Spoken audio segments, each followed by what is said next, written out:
मित्रों नमस्कार। हम संवाद करते हैं शब्द, वाणी और आवाज़ के प्रति सजगता, जागरूकता और होश को बढ़ाने की यात्रा में अगर हम सुबह से लेकर शाम तक, जन्म से लेकर आज तक, अब तक हमने अपने जीवन काल में कितने शब्दों को सुना है, कितनी आवाज़ों को वाणी के माध्यम से, हमने कानों के माध्यम से सुना है और हमने अब तक आज तक कितने शब्दों का प्रयोग किया है। मित्रों, हम अगर सुनने की कला पर अगर होश को, बोध को और जागरूकता को अगर विकसित करें तो हम अपने बोलने के प्रति भी जागरूक रहेंगे और हम जो भी सुबह से लेकर शाम तक असंख्य आवाज़ों को सुनते हैं, हम जब भी जहाँ भी रहते हैं, जीते हैं, घर में, दुकान में, ऑफिस में, जहाँ कहीं भी रहते हैं या जीते हैं, हम सुबह से लेकर शाम तक असंख्य आवाज़ों को सुनते रहते हैं। यह आवाज़ें किस तरीके से हमारे जीवन को, हमारे विचारों को, हमारे वाणी को और हमारी क्रियाओं को प्रभावित करती है, प्रेरित करती है, इस विषय में अगर हम सार्थक चिंतन करें और प्रतिदिन कुछ समय, कुछ पल एकांत की अवस्था में खुली आँखों से आने वाली तमाम आवाज़ों को सुनकर उनका निरीक्षण करें, उनका अवलोकन करें और उनका मूल्यांकन करें, तो पाएंगे कि बाहर की आवाज़ों को सुनकर हमारे विचारों में, हमारी वाणी में और हमारी क्रियाओं में क्या घटता है। जब भी हम एक अकेले रहते हैं या बैठते हैं तो हमें असंख्य आवाज़ें किसी न किसी रूप में सुनाई देती है। जब भी घर में, ऑफिस में या दुकान में होते हैं तो कोई व्यक्ति बोलता है, वो आवाज़ें आती है। कहीं पर जंगल में जाते हैं तो चिड़ियाएँ बोलती है, वो आवाज़ें आती है। कहीं पर कोई गाड़ी का हॉर्न बज रहा है तो वो आवाज़ें आती है। कहीं पर कोई मंदिर में कोई पूजा कर रहा है तो वो आवाज़ें आती है। कोई व्यक्ति आकर हमको बुलाता है, बोलता है या बातचीत करता है तो वह आवाज़ें आती है। टीवी चल रही है, उसकी आवाज़ें आ रही है। कहीं पर कोई लड़ाई झगड़ा हो रहा है तो उसकी आवाज़ें आ रही है। कहीं पर कोई न कोई कौवा बोल रहा है, चिड़िया बोल रही है, बंदर बोल रहा है। तो हर जगह कुछ न कुछ आवाज़ हमको सुनाई दे रही है, कुछ न कुछ शब्द हमको सुनाई दे रही है, कुछ न कुछ वाणी के माध्यम से शब्दों का प्रयोग या इस्तेमाल हम कर रहे हैं।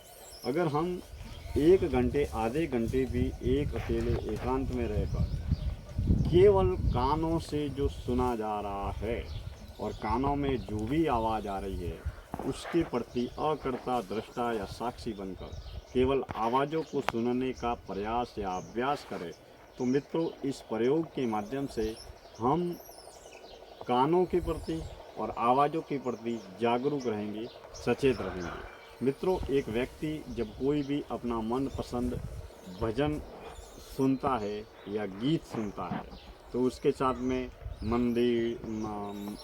मंजीरे, तंदूरे, ढोलक, गिटार, हारमोनियम इत्यादि सभी बजते हैं और उस गीत या भजन के साथ में वह व्यक्ति नाचने के लिए, झूमने के लिए मजबूर हो जाता है। वही उन आवाज़ों के साथ में तालमेल बैठाकर वह व्यक्ति नृत्य करता है। तो मित्रों, इससे हम समझ सकते हैं कि हमारे बाहर की आवाज़ें हमारे जीवन को कितना प्रभावित करती है। मित्रों, जब कोई व्यक्ति हमें और हमारे पास में आकर, हमारा दुश्मन हमें मान लीजिए कोई अपशब्द बोल देता है, हमें गाली बोल देता है या हमारा 4 लोगों में, भीड़ में या अपने ही लोगों में अपमान कर लेता है तो हमें बड़ी निराशा होती है, हमें क्रोध का जन्म होता है, हमें डर लगता है।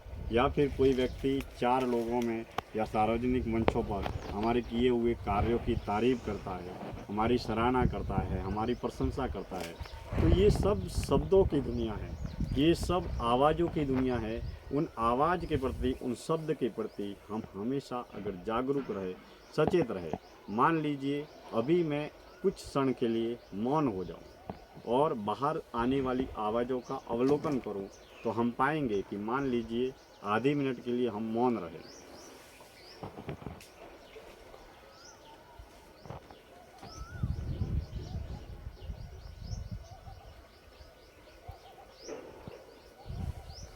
इस मौन के दौरान आंखें खुली हुई है, दृश्य दिखाई दे रहे हैं, और उस मौन के दौरान जो आवाज़ें आ रही है, कहीं न कहीं कोई चिड़िया बोल रही है, कहीं न कहीं कोई कोयल बोल रही है, जो ये हवा बह रही है उसकी आवाज़ आ रही है, किसी घर में बर्तन की आवाज़ आ रही है, कहीं पर कोई रेडियो बज रहा है उसका गाना सुनाई दे रहा है।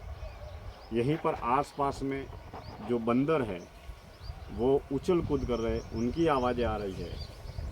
आवाज़ के माध्यम से जो हवा चल रही है और हवा के माध्यम से जो पत्ते आपस में टकरा रहे हैं, डालियाँ टकरा रही है, उसकी आवाज़ आ रही है। कहीं पर कोई व्हीकल गुजर रहा है, कहीं पर कोई दुपहिया चौपहिया वाहन गुजर रहा है, उसकी आवाज़ आ रही है, कहीं पर कोई हॉर्न बज रहा है।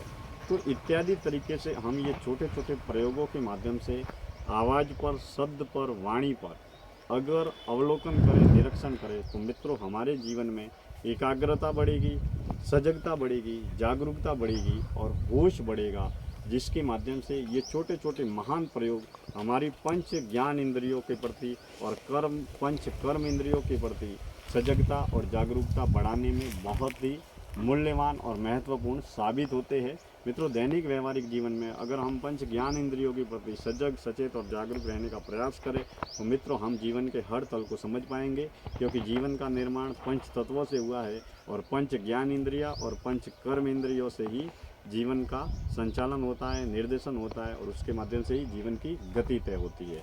इसके लिए मित्रों हमें हमारे जीवन में आहत नाद अर्थात आपस में टकरा कर आने वाली आवाज़ों के प्रति सचेत रहना चाहिए। प्रकृति की आवाज़ें और कृत्रिम आवाज़ों के प्रति और हमारे बोले जाने वाले आवाज़ों के प्रति और अन्य लोगों के द्वारा सुनी जाने वाली आवाज़ों के प्रति, शब्दों के प्रति सचेत रहने का यह प्रयोग करना चाहिए, ताकि हम पंच ज्ञान इंद्रियों में जो कान है सुनने की सजगता, उसके प्रति जागरूकता की यात्रा को बढ़ा सके और सुनकर हमारे भीतर क्या घट रहा है उसके प्रति जागरूक बने रहे। मित्रों, ये मात्र एक छोटा सा प्रयोग था जो जीवन में बहुत बड़ा क्रांतिकारी रूपांतरण ला सकता है और अपने जीवन की समझ को गहरे तल पर विकसित कर सकता है। मित्रों, आज की इस जीवन दर्शन यात्रा में इतनी बातें। मैं दिनेश्वर माली आप सभी का तहे दिल से हार्दिक आभार व्यक्त करता हूँ। धन्यवाद।